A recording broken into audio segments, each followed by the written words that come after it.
Class 11th biology यानी कि जीव विज्ञान के सभी विद्यार्थी यहाँ पे देख सकते हैं कि ये आपका वीडियो का पार्ट 2 होने वाला है। पार्ट 2 में हम यहाँ पे 20 से आगे के क्वेश्चन देखेंगे, क्योंकि हम कुछ क्वेश्चंस आपके वीडियो में कंप्लीट पहले करवा चुके थे।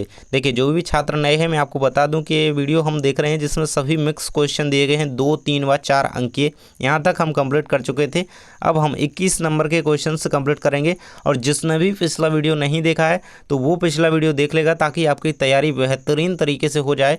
और देखिए, आप लोग चाहते हैं कि मैं एक अलग से सेपरेट वीडियो डालूं जो कि डायग्राम का हो, केवल डायग्राम का, जो कि आपके मोस्ट सिलेक्टेड डायग्राम रहें। तो आप लोग कमेंट बॉक्स में बताइएगा, जितने ज़्यादा लोग कहेंगे तो वीडियो लाऊंगा, नहीं तो इसमें कुछ दिए ही गए हैं, ठीक है। इसके बाद है प्रारूपिक पुष्प का नामांकित चित्र बनाइए। देखिए, जो क्वेश्चन बता रहा हूँ इन्हें आपको जरूर से कंप्लीट कर लेना है और पिछला वीडियो जरूर देखना है ना। अगर ये क्वेश्चन आप कर लेते हैं तो आपका बहुत जो है कंप्लीट हो जाता है, और इनके आसपास के क्वेश्चंस आपको जो इंपॉर्टेंट लगें वो भी अन्य देख लीजिएगा। देख सकते हैं प्रारूपिक पुष्प की संरचना किस प्रकार से होती है, ये यहाँ पर रहेगी। इसमें क्या क्या पार्ट होते हैं यहाँ पर देखिए। तो इसमें वर्तिकाग्र होता है, वर्तिका होती है। वर्तिकाग्र कहाँ, जो यहाँ पे पराकण इस पे पड़ते हैं, और वर्तिका ये होती है यहाँ पे नलिका टाइप, यहाँ पे इससे जो है पराकण अंदर की ओर जाते हैं, है ना। तो ये स्त्री केसर वाला भाग होता है, और ये अंडाशय अंदर होता है, ये बीच में, है ना। इस प्रकार से ये पार्ट अलग निकाल के देखें तो कुछ इस प्रकार से होता है, यहाँ पे आप देख पा रहे होंगे, है ना। ये भीतर वाला पार्ट इतना, और उसके बगल में जो ये पुंज होते हैं ना, बाह्यदल हो गया, पंखुड़ियाँ वगैरह हो गई, तो ये सारा कुछ आपको बाहर ही दिया गया है ना। इसमें मेनली 2 पार्ट होते हैं, एक स्त्री केसर होते हैं और पुंकेसर, यानी कि नर भाग और मादा भाग, है ना। तो ये जरूर से याद रखिएगा। और ये पुष्प की जो है एक अनुदैर्घ्य काट का नामांकित चित्र रहेगा। इसके बाद है एक बीजपत्री तने की आंतरिक संरचना का नामांकित चित्र बनाइए। तो यहाँ पे देख सकते हैं आपके सामने पूरा डायग्राम दिया गया है। इसमें क्या क्या पाया जाता है मेनली वो आपको याद कर लेना है ना। एंडोडर्मिस, प्रोटोजाइलम, है ना, मेटाजाइलम, ये होते हैं। तो आप इससे 2 बार बनाइए, केवल आप पे बन जाएगा आसानी से। और यहाँ पे ये क्या है, एक बीजपत्री पौधे के तने की जो है आंतरिक संरचना है। इसके बाद है आपका एक बीजपत्री व द्विबीजपत्री में 3 अंतर। बहुत ही ज़्यादा इंपॉर्टेंट क्वेश्चन है, ये कई बार आया है। तो देख सकते हैं पत्तियाँ जो है समद्विपार्श्विक प्रकार की होती हैं। किसकी, एक बीजपत्री पत्तियों की जो पत्तियाँ होती हैं ना, उन पौधों की पत्तियाँ जो होती हैं समद्विपार्श्विक प्रकार की होती है। इसकी पत्तियाँ जो है पृष्ठधारी प्रकार की होती है ना, इस टाइप अलग अलग होती हैं। इसके बाद स्टोमेटा ऊपर और बाह्य त्वचा पर उपस्थित होते हैं, निचली बाह्य त्वचा पर होते हैं। इसमें ऊपरी त्वचा पर स्टोमेटा पाए जाएंगे एक बीजपत्री में, जबकि द्विबीजपत्री में क्या है, ये कहाँ पे, निचली त्वचा पर पाए जाएंगी। तो स्टोमेटा तो आप समझ पा रहे होंगे क्या है ना। इसके बाद है मीजोफिल केवल स्पंजी पेरेन्काइमा का बना होता है। 2 प्रकार के पेरेन्काइमा ऊतकों का बना होता है। तो ये यहाँ पे स्पंजी पेरेन्काइमा का ओनली ऑन बना होता है। इसमें क्या, पेलिसाइड और स्पंजी, है ना, ये दोनों मतलब 2 प्रकारों का बना हो सकता है ना, पेलिसाइड या स्पंजी, ये दो का बना होता है, जबकि ये केवल और केवल स्पंजी पेरेन्काइमा का बना होता है। इसके बाद है बुलिफॉर्म कोशिकाएँ बाह्य त्वचा पर उपस्थित होती हैं, और बुलिफॉर्म कोशिकाएं जो है अनुपस्थित होती हैं, इसमें पाई ही नहीं जाती हैं द्विबीजपत्री में, जबकि इसमें जो है बाह्य त्वचा पर पाई जाती हैं। इसके बाद रंध्र, यही तो है स्टोमेटा। तो रंध्र के कार्य लिखिए। तो 2 कार्य यहाँ पे आपको दिए गए हैं। देखिए, सभी मिक्स क्वेश्चन है, इसमें 2 अंकीय हो सकते हैं, 3 अंकीय, 4 अंकीय, तो ये सारे क्वेश्चन कर लेना है। देखिए, रंध्र या स्टोमेटा प्रकाश संश्लेषण और श्वसन के दौरान गैसीय श्वसन सहायक होते हैं ना, गैसीय श्वसन में जो है सहायक होते हैं, और बाष्पोत्सर्जन में भी सहायक होते हैं। तो प्रकाश संश्लेषण की क्रिया में भी ये अपना योगदान देते हैं, और बाष्पोत्सर्जन में भी, है ना, के दौरान भी जलवाष्प रंध्र के द्वारा ही होता है ना। तो ये आप दोनों पॉइंट याद रखें, 2 शब्द याद रखें, फिर इनके अकॉर्डिंग आप उसमें पॉइंट बना करके लिख सकते हैं। इसके बाद है केंचुए को किसानों का मित्र कहा जाता है। क्यों कहा जाता है भाई, तो केंचुए मिट्टी को छिद्रित एवं पोली बना देते हैं ना। पोली मतलब वो छिद्रित कर देते हैं, उसमें जगह का स्थान कर देते हैं इसमें, है ना, उसमें वो चलते रहते हैं बार बार। इस कारण वायु एवं मिट्टी में गहराई तक पहुंच पाती है। वायु क्या है, मिट्टी में गहराई तक पहुंच पाती है, यहाँ पे में होना चाहिए, है ना। इसके बाद केंचुए मृदा को नीचे करके मृदा की उपजाऊ क्षमता में वृद्धि करते हैं ना। केंचुए इधर उधर चलते रहते हैं, मृदा को फिर पलटा दिया, इधर से उधर गई, ऐसी मिट्टी होती रहती है, तो वह उपजाऊ क्षमता इससे क्या होती है, बढ़ती है ना। केंचुए का मल भी खनिज तत्वों से परिपूर्ण होता है, तो जो मृदा की उर्वरता को बढ़ाता है, ये भी है ना। तो ये सारे पॉइंट कुछ रहेंगे। केंचुए की उपस्थिति में मृदा में जीवांश मात्रा में वृद्धि होती है ना। तो केंचुआ भी आवश्यक है। तो कहीं ना कहीं मिट्टी की वो सेवा कर रहा है एक प्रकार से, तो वो केंचुए केंचुआ जो है किसान का ही मित्र है। तो उपयुक्त 4 बिंदुओं से यह स्पष्ट हो जाता है कि केंचुआ खेत की जुताई में सहायता करने के साथ साथ मृदा की उपजाऊ क्षमता में वृद्धि करते हैं, अतः ये किसानों के सच्चे मित्र हैं। इन्हें प्राकृतिक हलवाहा भी कहा जाता है। तो ये हलवाहा क्यों? क्योंकि वो एक प्रकार से जोतते हैं खेत को, है ना, ये रहेगा। इसके बाद है उपास्थि वास्थि में कोई 2 अंतर लिखिए। तो 5 अंतर यहाँ पे दिए गए हैं, जो भी आपको 2 सिंपल लगें, सरल लगें, आप कर लेंगे। 3 कर लेंगे वैसे तो मैं बताऊँ आपको, क्योंकि आपको एक एक्स्ट्रा ही लिख के आना है। अस्थि के बाहरी आवरण को जो है पेरिओस्टियम कहा जाता है, उपास्थि के बाहरी आवरण को पेरिकॉन्डियम कहा जाता है। देखिए, तो यही मेन अंतर यहाँ पे याद रखिए। एक तो है ना, इसके बाहर आवरण को पेरिओस्टियम, इसको पेरिकॉन्ड्रियम। अधात्री को प्रकृति सख्त, ठोस व अपारदर्शक होती है ना। अधात्री की प्रकृति क्या होती है? ठोस होती है, मुलायम व पारदर्शक, है ना। ये इसमें क्या है? अपारदर्शक होती है, और इसमें ठोस तो होती है, लेकिन यहाँ पे कोई मुलायम वाला कंसेप्ट नहीं है। तो इसमें जो है द्रव अवस्था में भी हो सकती है मुलायम, मतलब वो द्रव टाइप ही होगी लिक्विड की, और ठोस हो सकती है, और ये पारदर्शक हो सकती है। ये अपारदर्शक होती है अस्थि, है ना। अधात्री की प्रकृति इसके अंदर की बता रहा है। अधात्री ओसन प्रोटीन से निर्मित होती है। अधात्री इसमें क्या होती है? कॉन्ड्रिन प्रोटीन से निर्मित होती है, क्योंकि ये आवरण जो है इसमें पेरिकॉन्ड्रियम, इसी से याद रखिए ये शब्द कॉन्ड्रिन पेरिकॉन्ड्रियम, ये एक दूसरे से है ना मैच खा रहे हैं। तो खोखली होने से मज्जा गुहा उपस्थि, है ना, और ठोस होने से मज्जा गुहा जो है अनुपस्थित होती है। तो खोखली होती है, जो अस्थियाँ होती हैं वो खोखली होने से मज्जा गुहा जो है इनमें पाई जाती है, और ये ठोस होती हैं एक प्रकार से, है ना। तो इसमें क्या होता है कि मज्जा गुहा नहीं होती, अनुपस्थित होती है। इसमें क्या होता है?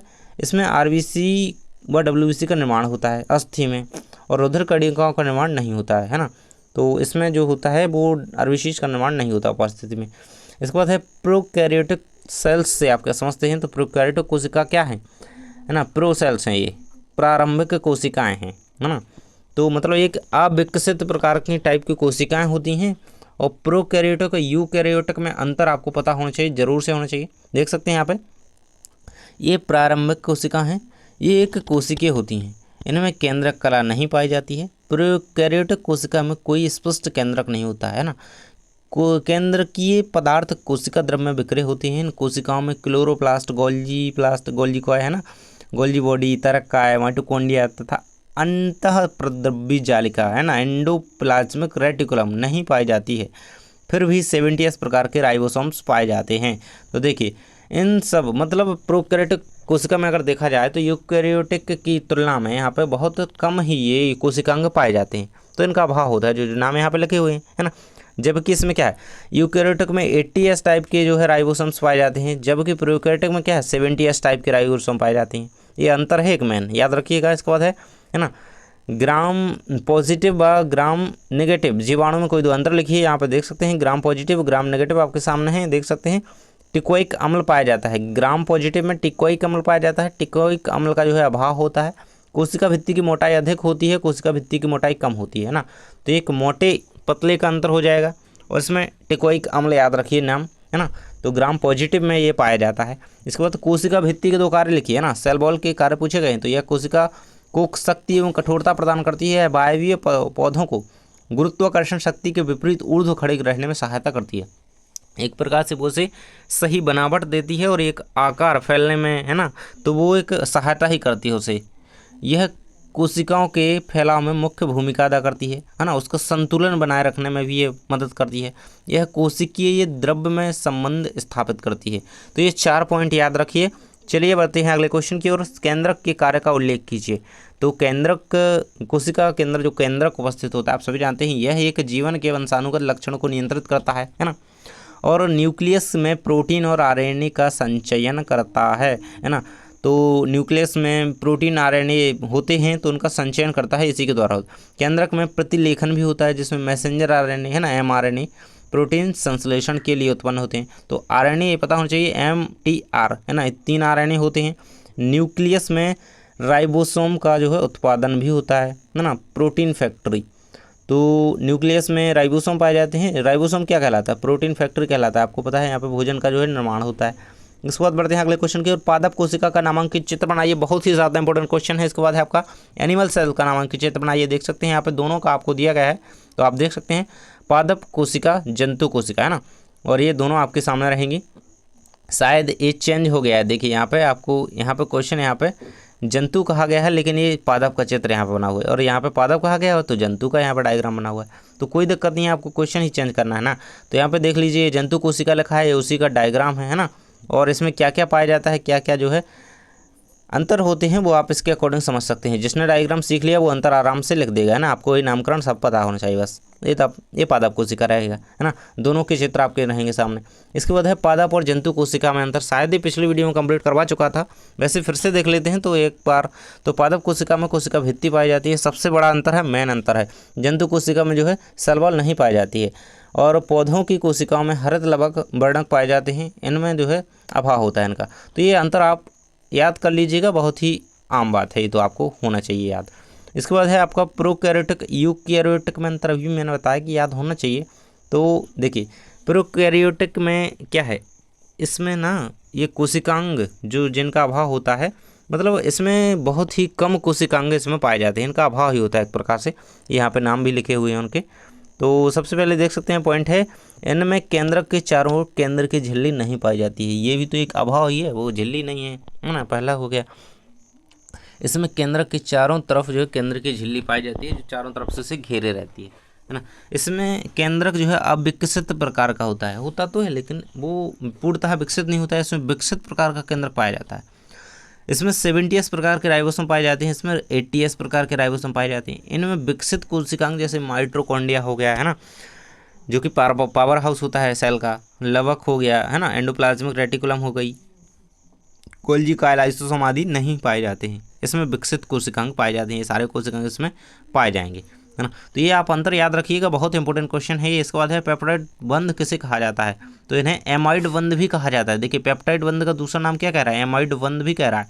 तो याद रखिएगा, एक पेप्टाइड बंध का निर्माण एक अमीनो अम्ल के अमीनो समूह है ना, कि दूसरे अमीनो अम्ल के कार्बोक्सिलिक समूह के साथ क्रिया से होता है। देखिए पेप्टाइड बंध कैसे बनता है, जब एक अमीनो अम्ल को दूसरे अमीनो अम्ल के कार्बोक्सिलिक समूह से क्रिया कराई जाए, है ना, तो यहाँ पे पेप्टाइड बंध का निर्माण होता है। इसमें जल के एक अणु का लॉस होता है, अर्थात जल अपघटन संश्लेषण होता है। जब पेप्टाइड बंध बनेगा, यानी कि जब दो अमीनो अम्ल मिलेंगे तो उनके मतलब एक अमीनो अम्ल है तो वो दूसरे अमीनो अम्ल के कार्बोक्सिलिक समूह के साथ क्रिया करेगा, तो उसमें जल का लॉस होगा, है ना। इसमें जल का अपघटन संश्लेषण होता है, लॉस होता है, जिससे CONH बंध का जो है निर्माण होता है। पेप्टाइड बंध ओलिगोपेप्टाइड और पॉलीपेप्टाइड के निर्माण के दौरान विकसित होता है। तो इन दोनों के निर्माण के दौरान जो है पेप्टाइड बंध विकसित होता है। इसके बाद है न्यूक्लियोटाइड क्या है, न्यूक्लियोटाइड्स के कितने प्रकार के होते हैं, तो न्यूक्लियोटाइड यह न्यूक्लिक अम्ल की बुनियादी संरचनात्मक इकाई होती है ना। तो न्यूक्लिक अम्ल की जो बुनियादी संरचनात्मक इकाई होती है, देखिए तो न्यूक्लिक अम्ल की संरचनात्मक इकाई क्या है, तो न्यूक्लियोटाइड है, याद रखिएगा। और न्यूक्लियोटाइड एक न्यूक्लियोसाइड और एक फॉस्फेट समूह से मिलकर बने हुए अणु होते हैं। वे DNA और RNA के बुनियादी निर्माण खंड होते हैं, है ना।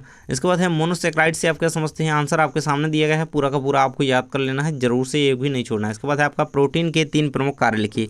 तो प्रोटीन के कार्य आपको दिए गए हैं, तीनों को आपको याद कर लेना है। जल्दी जल्दी बताते जाता हूँ, आप लोग करते जाइए। DNA तथा RNA में अंतर लिखिए, तो 4 अंतर जरूर से याद कर लेना DNA और RNA में। देख सकते हैं DNA सबसे पहले तो नाम का एक अंतर लिख सकते हैं ना, फुल फॉर्म का, है ना। इसका नाम क्या होता है, डीऑक्सी राइबो न्यूक्लिक एसिड होता है, इसका राइबो न्यूक्लिक एसिड होता है। और इसका क्या होता है, इसमें जो होता है DNA होता है डबल स्टैंडर्ड होता है, आपने देखा होगा DNA 2 श्रृंखला का होता है, जबकि RNA क्या होता है, RNA सिंगल स्टैंडर्ड होता है ना। तो ये आपको याद रखना है, ये सबसे मेन अंतर होता है इनकी संरचना में। तो DNA क्या होता है, डबल स्टैंडर्ड अणु होते हैं। तो इस प्रकार से DNA का संरचना आपने देखी होगी ना, तो ये याद रखिएगा। इसके बाद नाम का अंतर एक कर सकते हैं। इसको नाइट्रोजन के आधार वाले एडेनिन, है ना, एक सबसे बड़ा अंतर है ना। इसमें क्या होता है, एडेनिन थाइमिन और साइटोसिन गुआनिन के साथ जुड़े होते हैं, जबकि यहाँ नाइट्रोजन आधार वाले एडेनिन यूरेसिल, है ना, इसमें थाइमिन के स्थान पर यूरेसिल पाया जाता है ना। तो ये आपको जरूर से याद रखना, ये बहुत ही बड़ा अंतर है और पूछा गया ऑब्जेक्ट में कई बार। तो DNA स्वयं की प्रतिकृति है, जबकि RNA आवश्यक होने पर DNA से संश्लेषित किया जाता है। ये आप याद रखेंगे, पूरे अंतर रहेंगे आपके। इसके बाद है C3 व C4 पौधों में अंतर लिखिए। तो देख सकते हैं आपके सामने 6 अंतर दिए गए हैं, 5 याद कर लीजिएगा, 4 लिख के आइएगा। ये पौधे सामान्य वातावरण के लिए अनुकूलित होते हैं। ये पौधे तीव्र प्रकाश, उच्च तापक्रम में जल की स्थिति में रहने के लिए अनुकूलित होते हैं। तो ये सामान्य वातावरण में C3 पौधे जो है अनुकूलित होते हैं। इन्हें क्या है, उच्च ताप चाहिए, इन्हें धूप तेज चाहिए भाई, है ना, कम जल की उपस्थिति चाहिए, है ना, मतलब इन्हें गर्मी ज़्यादा चाहिए C4 प्लांट्स को। इनके लिए उपयुक्त तो तापमान 10 से 25 डिग्री सेल्सियस, इसमें 30 से 40, है ना। इसको यहीं पर पता चल रहा है कि तापक्रम है ना अधिक, है ना, उच्च तापक्रम, तो ये अधिक होता है। इसके बाद केल्विन चक्र पर्ण मध्यातक में होता है, केल्विन चक्र बंडल छाद में होता है। इन पौधों में प्रकाश संश्लेषण का प्रथम स्थायी उत्पाद जो होता है, तो देखिए ये कई बार क्वेश्चन आया है कि C3 पादपों का प्रथम स्थायी उत्पाद खालिस्तान होता है ना। तो ये याद रखिएगा, फॉस्फोग्लिसरिक एसिड होता है वो, है ना। और इसमें इन पौधों में क्या होता है, C4 टाइप के पौधों में प्रथम स्थायी उत्पाद ऑक्सैलो एसिटिक अम्ल होता है। इसमें फॉस्फोग्लिसरिक एसिड होता है, इसमें ऑक्सैलो एसिटिक एसिड होता है। तो ये दोनों का अंतर है, कई बार आया है, पूछ लिया गया तो क्या करेंगे, इसलिए ऐसे अच्छी तरीके से पॉइंट को याद रखिएगा। इसके बाद प्रकाशीय शोषण की दर अधिक होती है। C3 की प्रकाशीय शोषण की दर क्या होती है, अधिक होती है। इसमें क्या होता है, ये प्रकाशीय शोषण लगभग अनुपस्थित होता है। केल्विन चक्र पाया जाता है, केल्विन चक्र और हैच स्लैक चक्र दोनों पाए जाते हैं। ये रहेगा आपका इसका अंतर, याद कर लीजिएगा। इसके बाद है प्रकाश संश्लेषण की क्रिया को प्रभावित करने वाले कारकों का वर्णन कीजिए। तो आप लोग अगर हेडिंग्स में लिखें ये बढ़िया रहेगा, यहाँ पे थोड़ा सा ही लिखा हुआ है, देख लीजिएगा। ये क्वेश्चन का आंसर आपको जहाँ से भी मिल जाए तो इसको अच्छी तरीके से पूरा लॉन्ग टाइप में अच्छे तरीके से तैयार कीजिए। 4 नंबर का ये क्वेश्चन बनता है ना। चलिए बढ़ते हैं अगला क्वेश्चन की ओर। वायवीय और अवायवीय, है ना, ऑक्सी और अनऑक्सी श्वसन में अंतर, है ना। तो ऑक्सीजन की उपस्थिति एक अनुपस्थिति में होता है ना। अवायवीय बोले तो अनऑक्सी श्वसन, है ना, ये आपको आता ही है, 10th से ही हम पढ़ते आ रहे हैं। तो ये रहेंगे आपके 4 अंतर इसमें, है ना, 5 अंतर हैं, याद कर लीजिएगा।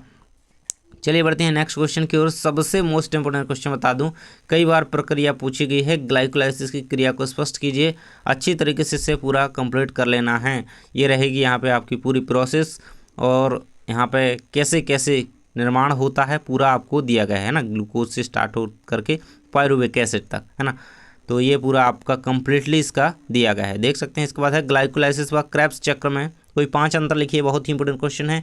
ग्लाइकोलाइसिस क्रेब्स चक्र, यह क्रिया वायवीय और अवायवीय दोनों में ही होती है, दोनों ही श्वसन में होती है। यह क्रिया केवल वायवीय श्वसन में होती है, यानी कि क्रेब्स चक्र केवल ऑक्सी श्वसन में होता है, जबकि ग्लाइकोलाइसिस यहाँ पे ऑक्सी और अनऑक्सी दोनों में देखा गया है होता है। यह क्रिया कोशिका द्रव्य में संपन्न होती है। यह क्रिया कोशिका के कोशिकांग माइटोकॉन्ड्रिया में पूर्ण होती है। तो क्रेब्स चक्र कहाँ पर पूर्ण होता है ना। क्रेब्स चक्र की क्रिया जो है यहाँ पे आप देख सकते हैं कि माइटोकॉन्ड्रिया में पूर्ण होती है। तो कई बार ऑब्जेक्टिव पूछा गया है ना, और यह कोशिका द्रव्य में संपन्न होती है। ये ऑब्जेक्टिव हर बार लगभग ऐसे बन जाते हैं, तो ये पॉइंट यहीं से आते हैं। तो ये जरूर से याद रखिएगा कि ग्लाइकोलाइसिस की क्रिया जो है कोशिका द्रव्य में संपन्न होती है ना। इसके बाद देख सकते हैं, और ग्लाइकोलाइसिस की क्रिया का अंतिम उत्पाद क्या होता है, निर्माण, तो पायरुवेक एसिड होता है। आप सभी को याद रखना चाहिए। यह क्रिया कोशिका द्रव्य में संपन्न होती है।